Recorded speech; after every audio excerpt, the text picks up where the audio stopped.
여러분 안녕하십니까? 뉴스데스크 강원입니다. 제17호 태풍 타파가 북상하면서 동해안 지역에도 많은 비가 내리고 있습니다. 강릉과 동해, 삼척, 태백에는 태풍 경보가, 정선, 평창, 원주에는 태풍주의보가, 속초, 고성, 양양에는 호우주의보가 내려진 가운데 삼척 160mm, 태백 115, 강릉 80, 동해 98mm의 비가 어제부터 내렸습니다. 또 동해 전해상에는 태풍 경보 속에 아주 높은 파도가 일고 있습니다. 기상청은 내일 오전까지 강한 바람이 불고 많은 비가 이어질 것으로 예보하고 있습니다. 한편 기상특보가 내려지면서 설악산과 오대산 국립공원 탐방로는 통제됐고 강릉항과 묵호항에서 울릉도를 오가는 여객선과 양양국제공항의 국내외선 8편이 결항됐습니다. 무상보육 차원에서 정부가 어린이집 급간식비를 지원해주고 있습니다. 그런데 지자체마다 지원 금액이 제각각이어서 어린이집마다 급식질에 차이가 납니다. 홍한표 기자가 보도합니다.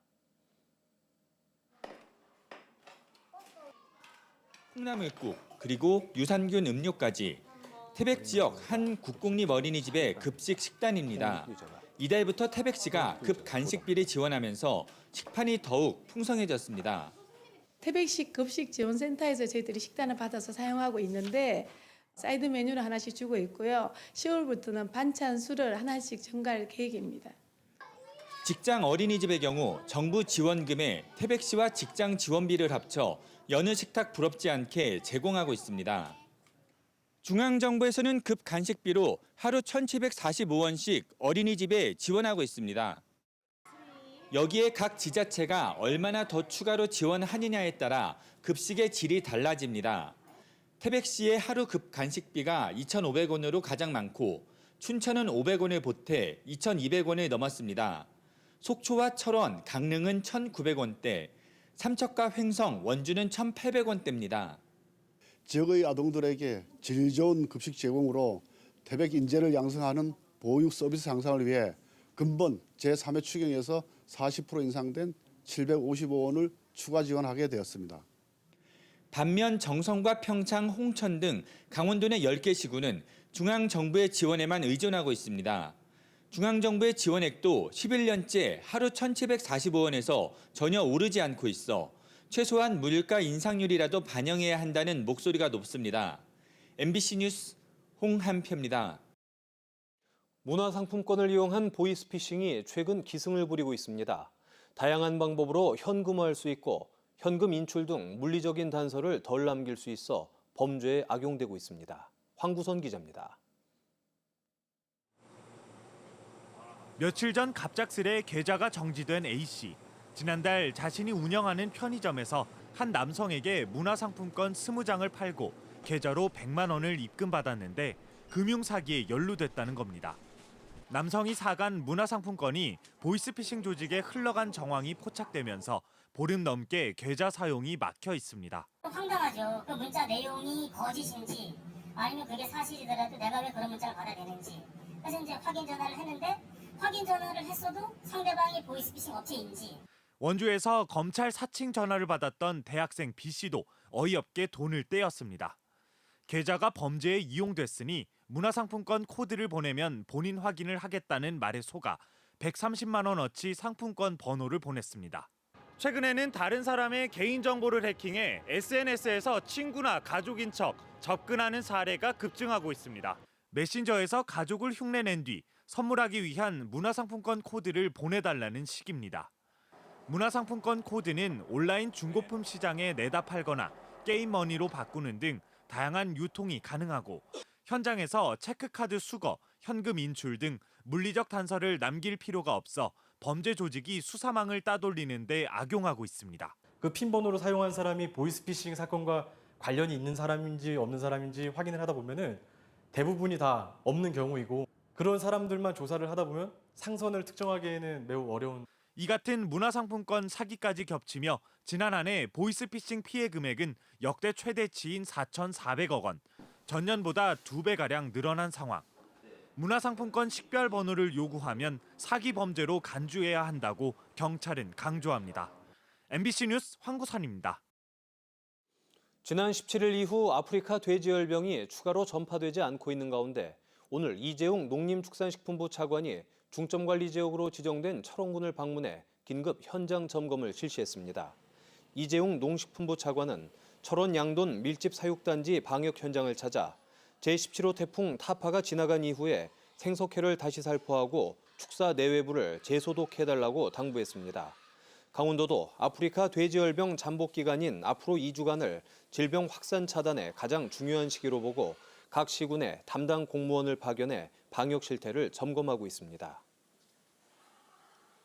도내 평화 지역인 철원과 화천, 양구, 인제, 고성 5개군에서 10월 한 달간 DMZ 여행의 달이 운영됩니다. 강원도는 국방개혁 등으로 어려움을 겪는 DMZ 평화지역 활성화를 위해 기존 여행 주간을 올해는 한 달로 확대 운영한다고 밝혔습니다. 매 주말마다 각 지역에서는 한비야, 어몽길, 강신주 등 명사의 특강이 열리고 이들과 함께 트레킹을 즐기는 DMZ 톡톡 가족 캠프가 진행됩니다. 또 인제 합강문화제와 통일 고성 명태축제 등 각 지역에서 축제가 열리고 주요 관광지에서는 최대 50%까지 입장료 할인을 제공합니다. 유류세 인하 조치가 종료된 이후 강원 지역 휘발유 가격이 4주 연속 상승세를 보이는 가운데 앞으로 가격이 더 올라갈 것으로 보입니다. 한국석유공사 오피넷에 따르면 강원 지역의 평균 휘발유 가격은 4주 연속 상승해 현재 리터당 1,540원을 나타내고 있습니다. 오피넷은 사우디 석유시설 피격에 따른 일시적 생산 중단과 공급 차질로 가격이 상승했다며 국제유가 상승분이 국내에 영향을 주며 앞으로 가격이 더 오를 것으로 내다봤습니다. 세계 차 없는 날을 맞아 대중교통 이용하기, 자전거 타기 등 친환경 캠페인이 펼쳐집니다.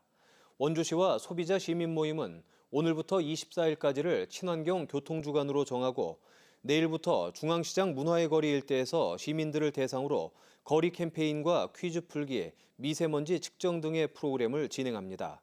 또 미세먼지 저감을 위한 화분, 아이스팩 방향제, 전기 절약 한지 등 재활용품을 활용한 다양한 만들기 체험 프로그램도 마련됩니다. 선거법 위반 혐의로 기소된 원주 지역 모 조합장 A씨에 대해 법원이 직위를 유지할 수 있는 벌금 70만 원을 선고했습니다. 춘천지방법원 원주지원 김태준 판사는 지난 3월 실시된 전국 동시 조합장 선거 기간 자신의 얼굴이 담긴 명함을 조합원들에게 문자로 전송한 혐의로 기소된 A씨에게 벌금 70만 원을 선고했습니다. 재판부는 피고인이 범행을 자백하고 있고 범행 정도가 당선 무효형까지 갈 정도로 중하지 않다고 양형 이유를 밝혔습니다. 동서6축 고속도로를 조기 건설해달라는 청와대 국민청원에 대해 동의자 20만 명 넘기가 쉽지 않을 전망입니다.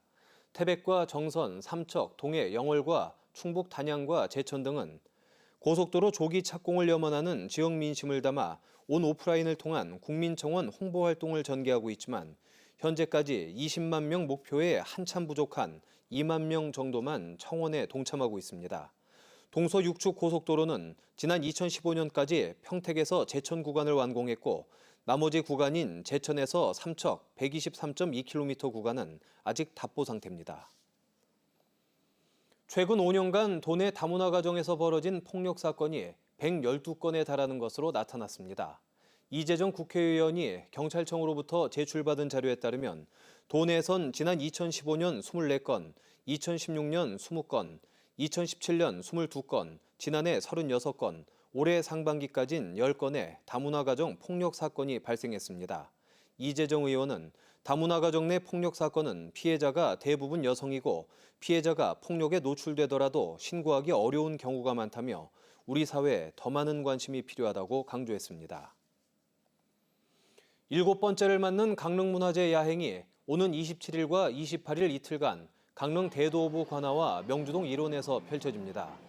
강릉문화제 야행 다시 깨어나는 천년의 관아 강릉 대도호부는 조선시대 저작거리 야시장과 달달한 서부시장 사색삼이, 수제맥주 축제 등 8가지 밤의 테마로 프로그램이 운영됩니다. 뉴스를 마칩니다. 고맙습니다.